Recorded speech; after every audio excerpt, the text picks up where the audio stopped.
Hello friends, मेरा नाम है अनुराग सिंह भदौरिया और आपका स्वागत है हमारे YouTube channel study with ASB में। आज हम बात करेंगे एक अहम मुद्दे एक देश और एक चुनाव के बारे में। क्या आप जानते हैं कि भारत में स्वतंत्रता मिलने के बाद 1951 से 1967 तक 4 बार लोकसभा और विधानसभा के चुनाव एक साथ ही संपन्न कराए गए, लेकिन इसके बाद कुछ राज्यों की विधानसभाएं निर्धारित समय से पहले ही भंग हो गईं और इस कारण से लोकसभा और विधानसभा चुनाव अलग अलग होने लगे और अलग अलग चुनाव की ये परंपरा आज तक कायम है। हालांकि चुनाव आयोग 4 दशक पहले ही एक साथ चुनाव की सिफारिश कर चुका है, लेकिन तत्कालीन सरकारों से इसकी स्वीकृति नहीं मिल सकी।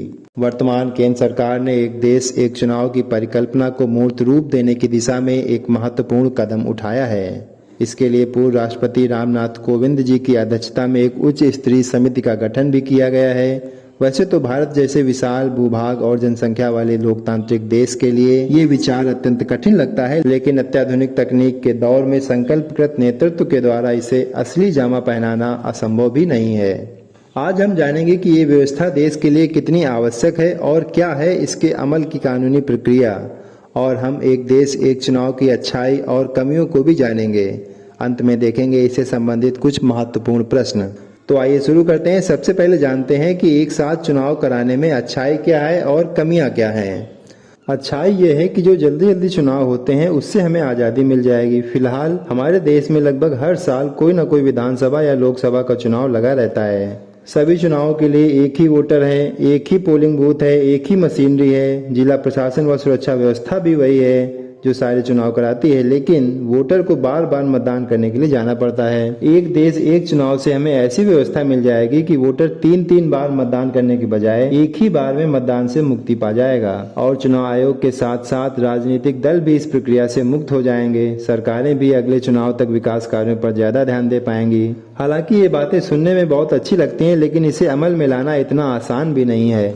चुनाव आयोग के अनुसार उसके पास अभी 20 लाख वीवीपैट हैं जो लोकसभा और विधानसभा के चुनाव में प्रयोग की जाती हैं। अगर पूरे देश में एक साथ चुनाव होंगे तो हमें 3 गुना ज्यादा वीवीपैट की आवश्यकता होगी। इन्हें बनाने के लिए कम से कम 2 से 3 वर्ष का समय लग जाएगा। इस प्रक्रिया में बहुत ज्यादा जल्दबाजी करना भी ठीक नहीं है। एक देश एक चुनाव में एक समस्या ये भी है कि अगर किसी राज्य की सरकार समय से पहले भंग हो जाती है या गिर जाती है तो वहाँ चुनाव के लिए इंतजार किया जाए या उसका चुनाव अलग से कराया जाए, ये समस्या भी आएगी।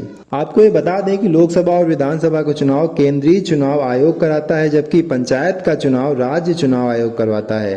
राज्य चुनाव आयोग भी उसी मशीनरी का इस्तेमाल करता है जिसे केंद्रीय चुनाव आयोग करता है। इन दोनों संवैधानिक संस्थाओं में समन्वय बैठाना भी एक चुनौती हो सकती है।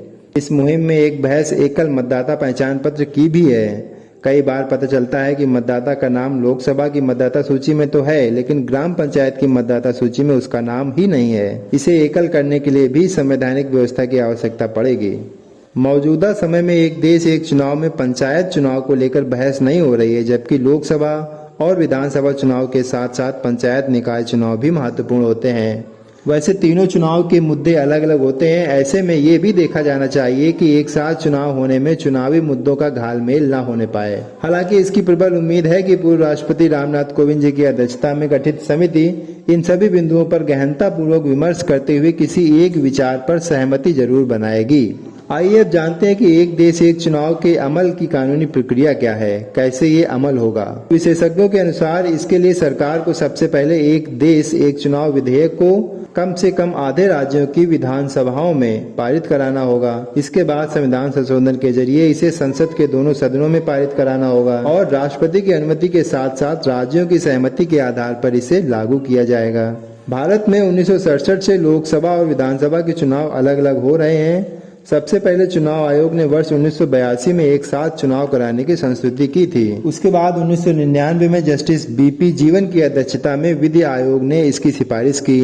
इसके बाद जस्टिस बीएस चौहान की अध्यक्षता में विधि आयोग ने 2018 में ड्राफ्ट रिपोर्ट में एक देश एक चुनाव की बात कही। एक देश एक चुनाव के संबंध में वर्तमान स्थिति यह है कि केंद्र सरकार ने एक उच्च स्तरीय समिति का गठन इसी कार्य के लिए किया है, जिसकी रिपोर्ट का इंतजार हम सभी को है। अगर वैश्विक परिदृश्य में देखें तो स्वीडन में संसद प्रांतीय विधानसभाओं और स्थानीय निकायों के चुनाव एक साथ एक ही तिथि में किए जाते हैं, जबकि दक्षिण अफ्रीका में भी संसद और विधानसभाओं के चुनाव एक साथ ही होते हैं। भारत में विशेषज्ञों का ये भी मानना है कि एक साथ चुनाव कराने से मतदान प्रतिशत में बढ़ोतरी होगी। चलिए अंत में देखते हैं एक देश एक चुनाव से संबंधित एक महत्वपूर्ण प्रश्न। भारत में वर्ष 2023 में किसकी अध्यक्षता में एक देश एक चुनाव हेतु समिति का गठन किया गया है? तो आपका सही उत्तर है पूर्व राष्ट्रपति श्री रामनाथ कोविंद जी की अध्यक्षता में। अगर आपको ये वीडियो अच्छा लगा हो तो अभी सब्सक्राइब करें हमारा channel study with ASB। Thanks for watching.